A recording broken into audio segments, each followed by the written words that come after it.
All right. Well, speaking of whom, hello, Subin. Can you hear me? And how's your internet? Is it all okay? Hi, morning. Hello, how are Yeah, you? hi, morning, Michelle. I hope I'm audible. Yes, we can hear you I'm very good. well.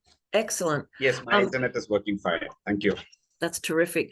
Well, thank you so much for joining us, Subin. And I think you caught some of Shrishti's talk. So it's just really wonderful to have voices from India sharing into our Australian and other audiences today. So without further ado, I might hand over to you. Do you have slides you'd like to share? Yes, I do. Okay, you should be able to share screen now. I've pressed all the buttons. So please do start whenever you wish. And we'll aim for 15 or 20 minutes of a chat and then 10 minutes for Q&A. That'd be great. Hello, all. I'm Subin. I'll talk about India. I'm sure that you would have heard a lot about India. And from whatever Srishti had said, I'll try to give a slightly different perspective, imagining rights of nature in India. Why I say that is something that is very important. I hope you do recall what Christopher Stone had long time back said. Whenever a new entity is given a right, it is met with either ridicule or fear.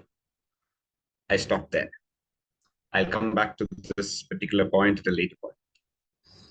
Now, when you talk about India, I'm sure that you do know that India is one of those countries which has had some sort of a start insofar as the rights of nature movement is concerned.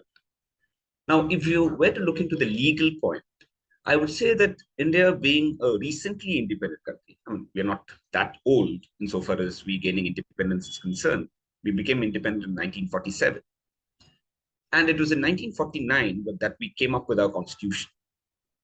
Now, if you were to look into the constitution of India, which has been, I would say, put down in such a way that it has kind of borrowed concepts from across the world, you've had certain concepts which strike. And the concept of having some sort of a fundamental right has been one of those highlights insofar as the Indian Constitution is concerned. Now, especially when you look into the Indian Constitution, you do see that there's been some sort of a right which has been extended insofar as your life and personal liberty is concerned, something which has been part and parcel of Article 21. Now, Article 21 over the years has been used as one of those repository of rights wherein you kind of read into everything and anything into Article 21. And that being said, the right to live in a healthy environment has also been read as part and parcel of Article 21 by the Indian courts, time and again, even to this date.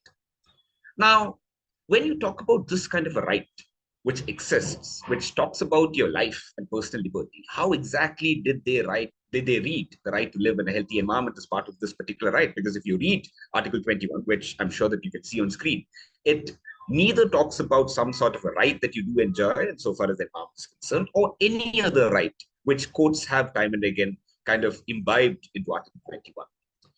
Now, the judicial activism that you talk about in India, especially in the 1970s, has been such that you had a number of judges who were a bit more concerned about how to imbibe into Article 21 a number of other rights. And that was a period wherein the Supreme Court especially came out with a lot of decisions, wherein they kind of read into each and every right and said that, well, this is part of Article 21. And then you had a number of other rights as well. For example, under Article 19, you had certain rights which were given to the Indian people, and certain of those rights which were extended to all people, which spoke about what are the different fundamental rights that you did have. For example, the right to speak. Now, when you look into at least 3 articles of the Indian Constitution, especially Article 14, which talks about equality before law, it has been opined that, well, had there been only Article 14, which speaks about the right to equality, Article 19, which speaks about your fundamental rights, and Article 21, which speaks about your right to life, that would suffice instead of having a number of rights. Now, that being said, the problem that the Indian Constitution did have at the very beginning is that you gave more importance to the concept of rights and not duties.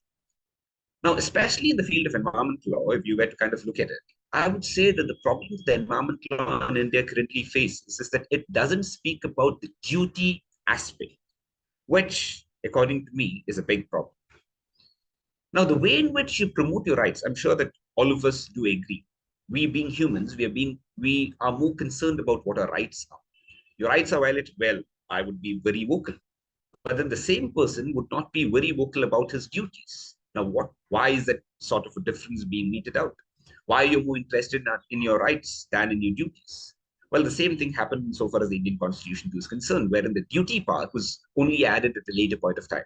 From 1947, when we became independent, in 1949, when the Constitution came about, it's quite, I would say, funny to note that we had to wait till 1976 to ensure that there was some sort of a duty aspect which was read into the Constitution. Now, the 42nd Amendment, which brought about this sort of a duty concept, it said that, well, it spoke about certain directive principles of state policy. It spoke about the fundamental duties that we as citizens do have. And the ones that you can see on screen were those brought about in 1976. So the duty consciousness and the duty aspect of this particular right, which should have been there from the very first instance, was only read into the law at a later point of time. And that being said, well, it was clear. The state had a duty, the citizens had a duty. But then the problem was that these duties could not be imposed in a court of law. Now, that was a very sad state of affairs, and it continues to be so. You have a situation wherein you can approach the court and say that, well, my fundamental rights have been violated and I need some sort of a recourse. But then the same cannot be said as far as a duty is concerned. Someone isn't performing his duty. Well, is there any recourse that you do have against him insofar as to ensure that he performs his duty? Well, absolutely no. Now, especially when you talk about it from an environmental point perspective, we do understand that this duty consciousness that should be there insofar as a person is concerned in order to ensure that he protects or does something positively, he contributes something to protecting the environment, is something that law doesn't really take into consideration. And that is why I do say that, well, we need to reimagine what the concept of rights of nature in India is.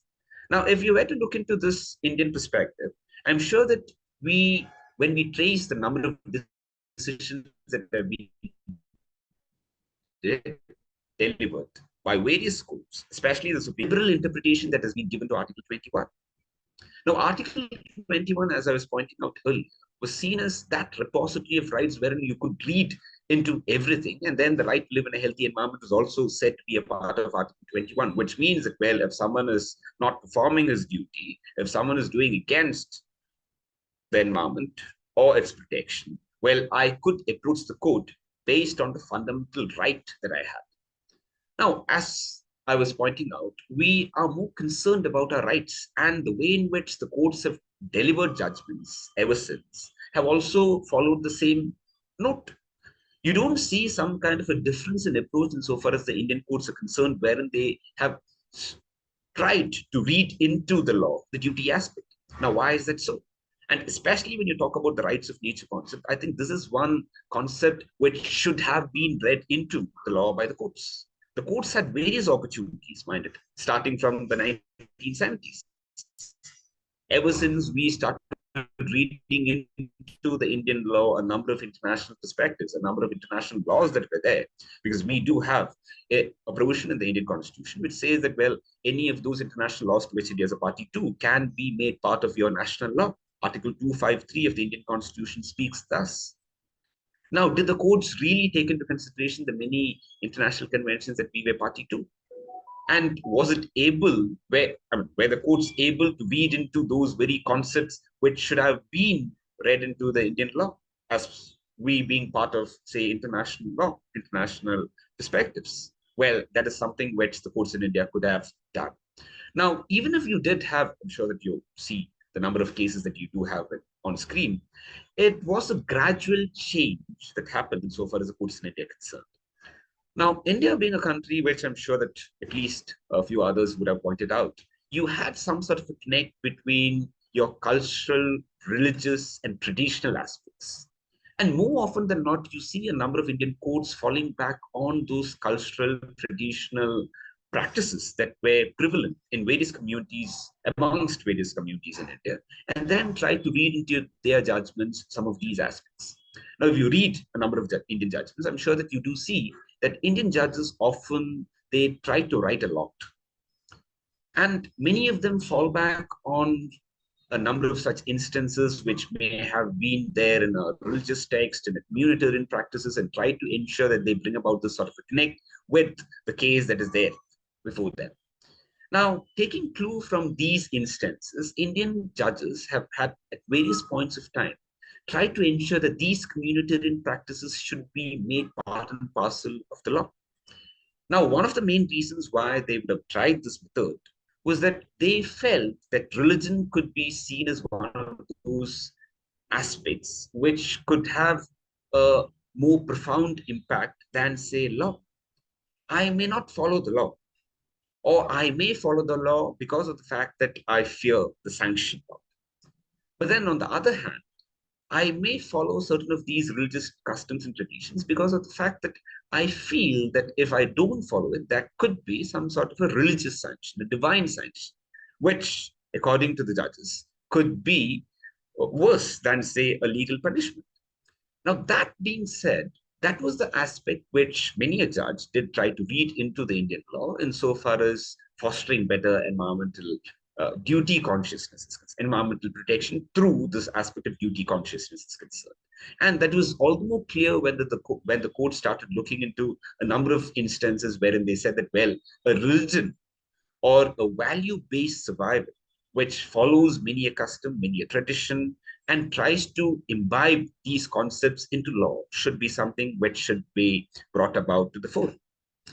Now, in a number of cases, you do see that the courts have tried this method.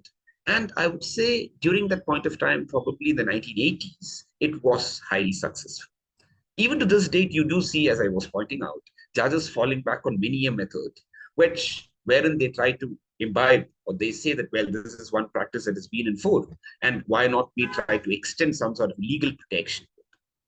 Now, the concept which the judges did look at was obviously the way in which, one, you try to protect your religion, which, as said, is a fundamental right. You try to protect some of those religious customs and traditions, which again is part of the same fundamental right guaranteed under Article 25.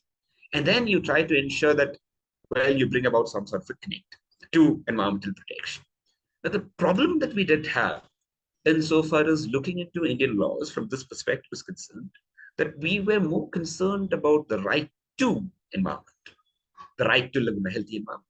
That was what Article 21 was interpreted to include. Now, why did we not change to the right of environment? And has there been some sort of an instance wherein the courts in India have tried to look into this particular concept and bring about a change from the right to environment and then move towards the right of environment? Now, that's where whatever that I did say at the very beginning comes to the forefront. You've had a number of cases in India which did speak about and which did have an opportunity to look into the right of the environment. And one of the earliest cases which did have a look into this was the Orissa Mining Corporation versus the Ministry of Environment and Forest, the Niyamgiri case, wherein the court had to look into the aspect as to whether mining activities on a mountain that was considered as sacred by the local communities was something that had to be done away with. And the court said that, well, the people over there, the community, they regarded the mountain as a sacred entity, and mining activities definitely is seen as something that is detriment to the mountain based on their interests, based on their customs, based on their traditions. And that was asked, the mining company was asked to stop whatever work that it was conducting on the mountain as a result of this particular judgment. But then the court never said outrightly that, well, you need to protect rights of nature. It was more or less some sort of a customary practice that was being followed, which was being given some sort of a legal validity. Now, the same line of approach was kind of looked into by the court in animal rights as well, where I'm sure that at least some of you might have heard about this particular instance of Jallikattu, wherein you kind of try to tame a bull. Now, the matter, when it was brought to the notice of the court, was that these animals were being mistreated. In this case, too, it was, please do note that this was instance of a custom that was very much prevalent in the state of India for over centuries. Now, the flip side of it was that customs and traditions need not always be in line with, say, rights of nature as well. That was what was looked into by the court in this particular case. And in the Nagaraja case, the court said that, well, you need to do away with this practice because it's not really animal friendly. Now, keeping a pause there, I would also try to put across certain of those instances wherein you did try to bring about a participatory environmental governance in India. You've had numerous instances, apart from the courts, wherein a communitarian-led initiative, certain communitarian practices were tried to be read into the law. Now, when you do have, for example, you had the one panchayats, you had the panchayats, both of them were communitarian initiatives which spoke about as to how forests need to be protected, how water has to be protected. One, translating it into forests. Pani it translates to water. So all these were community-led initiatives that were there in India, which did try to protect each of these resources for its own sake. I'm not talking about a human right. I'm talking about a right which did take into consideration the entity itself. Now, more of it, or rather the situation in India was that you had a strong participatory local level initiative that was there, which tried to put across these aspects and which did, to a certain extent, find a mention in the law. But then, unfortunately, we did not have a law per se. Now, many of these laws that we do have in India try to imbibe some of these concepts and read into it aspects of community participation. For example, in the biodiversity-related legislation in India, we have something called as biodiversity management committees, wherein there is some sort of a representation that the local communities at that particular place does have. So we talk about a bottoms-up approach when people from the lowest levels have some sort of a say in the way in which biodiversity is supposed to be managed. Now, that is there in the law. And you do have a number of other aspects in, for example, in the wildlife law, we do have certain areas which have been earmarked as critical wildlife habitats, wherein you kind of ban entry for anyone. You kind of ensure that this is a place that is there, which is only catering to the needs of the animals. Now, we do have a number of such instances in various legislations in India, but then have we been able to bring about it on a completely different front? So what I'm talking about is this concept of rights of nature, which definitely has been there in bits and pieces. But then the way in which we have to try to look at it is, say, on a larger scale. Has it been done, and has the judiciary in India catered to such a step?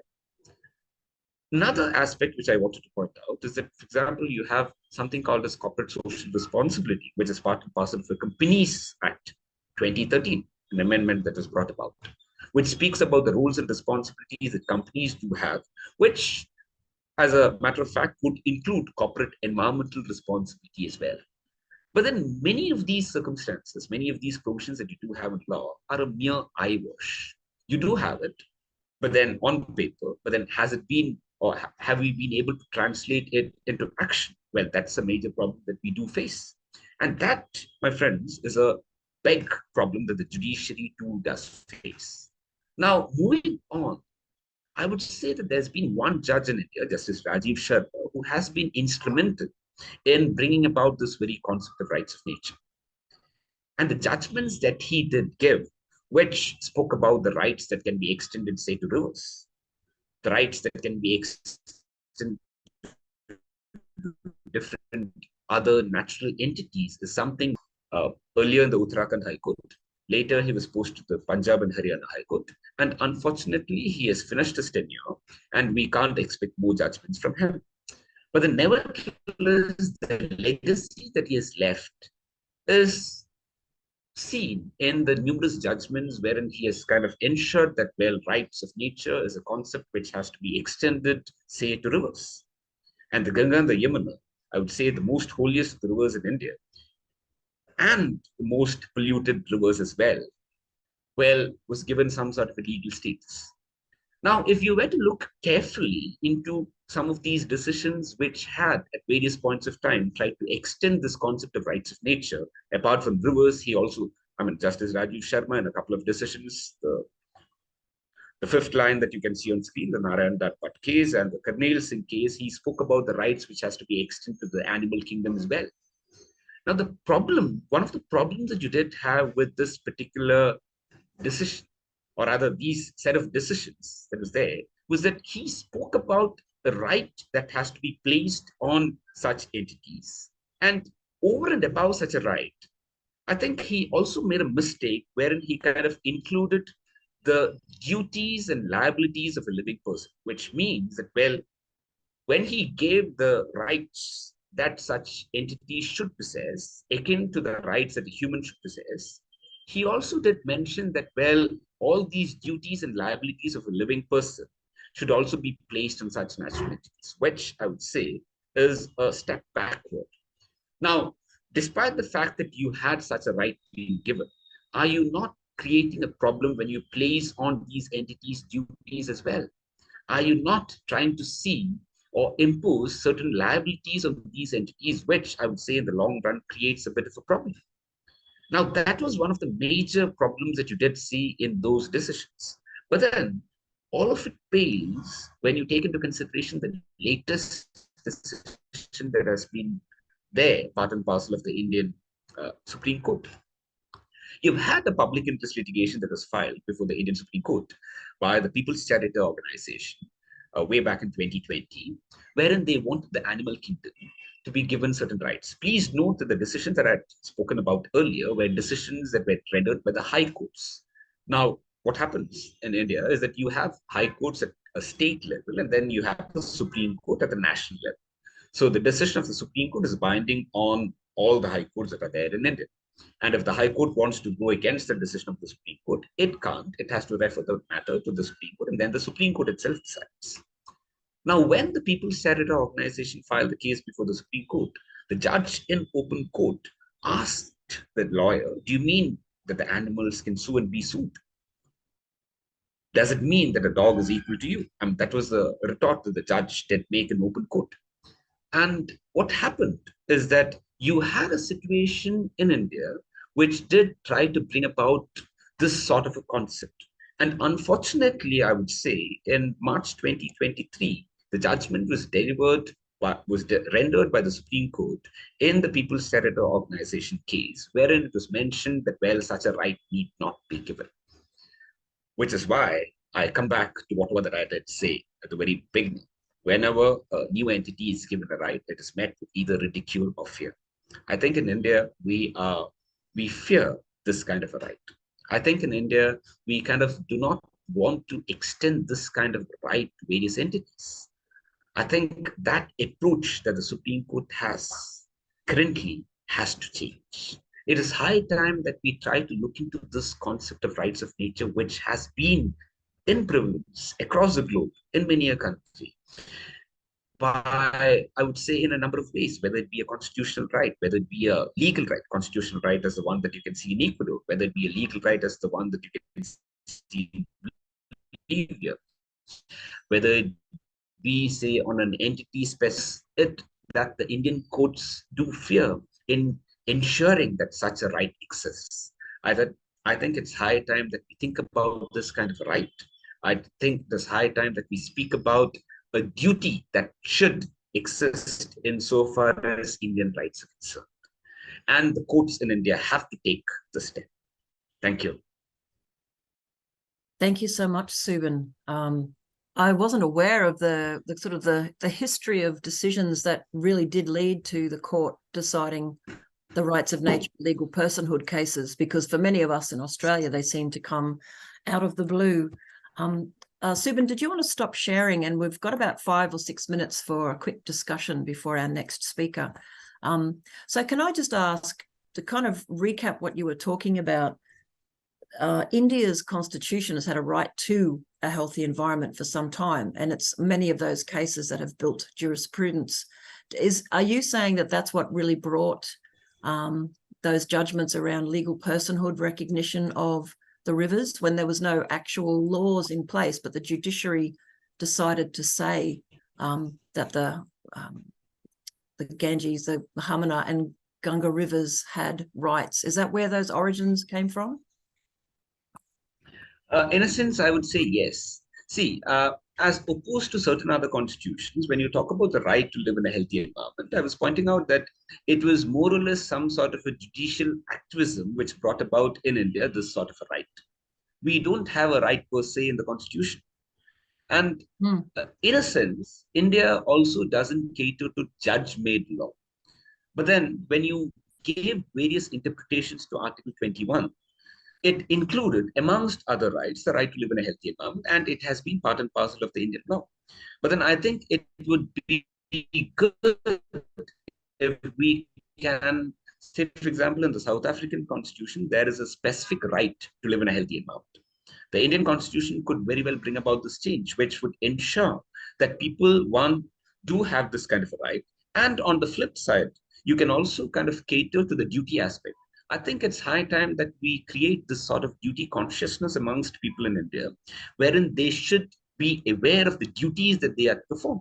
It's not a question about rights. It's a question about the duty aspect. It's a question about your duty and as to whether you do perform your duties.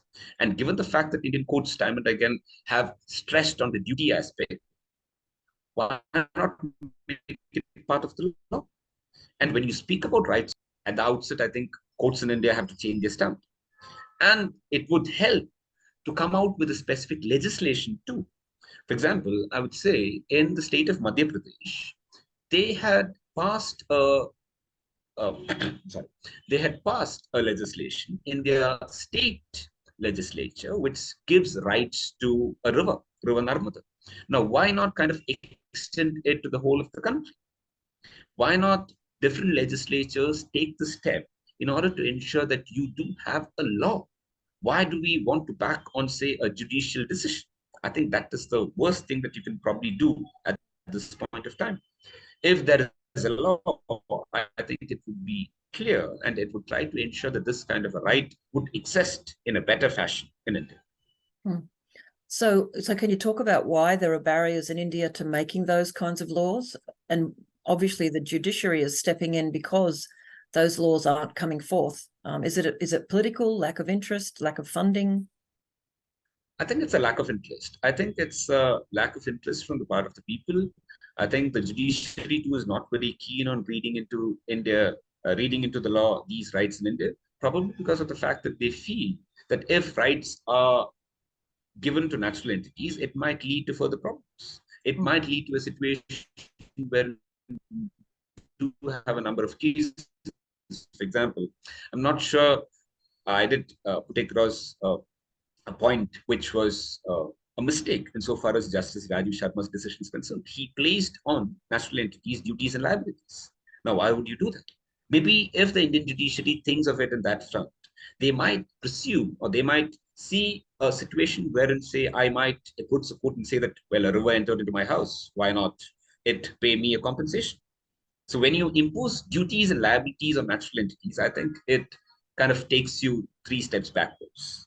Yes, I agree. And that change, I think, has to be brought about by the judiciary. And as I was pointing out, it would be really good if we have a law.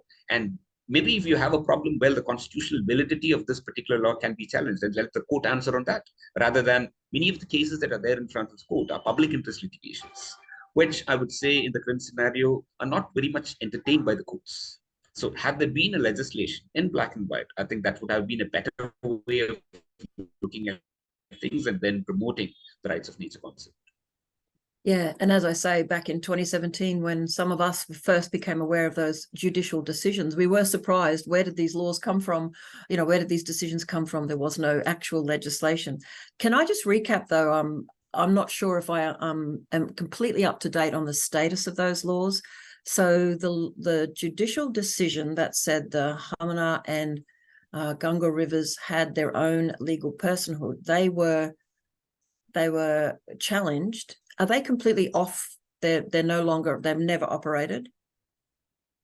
Now, what happened in the decision is that, well, the decision, as I was pointing out, was rendered by the Uttarakhand High Court. Now, Justice Rajiv Sharma, who delivered the judgment, he placed responsibilities on state officials. He said that, well, under the concept of parens patriae, Now, the problem was the Ganga and the Yamuna, it passed through a number of states. Now, when the state went on appeal to the Supreme Court, they said that, well, in our state, we could probably take care of it. But then we can't really take care of it in, say, other states. Why? Because we don't have the jurisdiction over there. Now, based on the technical issue, the Supreme Court stayed the matter, which means that this decision that has been rendered by the High Court is not in effect right now. And as has been the case, the matter has not yet been taken up by the Supreme Court. So because it is bogged down with a lot of work. So it could re-emerge, though, as a legal issue. It could, but then given the circumstances, the Supreme Court had given a decision very recently, I doubt whether it would take the stand again. Yeah, that's what we thought. It might fall back on the same idea and say that, it might fall back on the same idea and say that, well, rights of nature is not something which is feasible. Yeah. That's very interesting. Look, unfortunately, we're just about out of time, and our next speaker from the Philippines has joined us, so we might move on in just a moment. But Subin, just a final thought. I'd love to explore with you one day further, perhaps early next year, what proper duties enshrined in law could actually look like. This is a conversation I have a lot with many of my Indigenous friends who talk about a very deep law of obligation in Aboriginal legal systems pre-colonisation, and they still continue today. But Western law, it's very hard to put those duties into action. So it would be very interesting to explore that further. Maybe we need to have a discussion about the role of laws, the role of obligations and duties in the legal system. I think it's a really interesting issue. But on that note, Subin, thanks so much for taking time to join us, and I look forward to staying in touch. Thank you for giving that overview of what is a very interesting, I guess the hooks in Indian law for rights to a healthy environment are much, much stronger than in Australia, but the rights of nature are still a very much emerging space. So we'll keep an eye on it all. Thank you, Michelle, for the opportunity. Yes, thank you so much.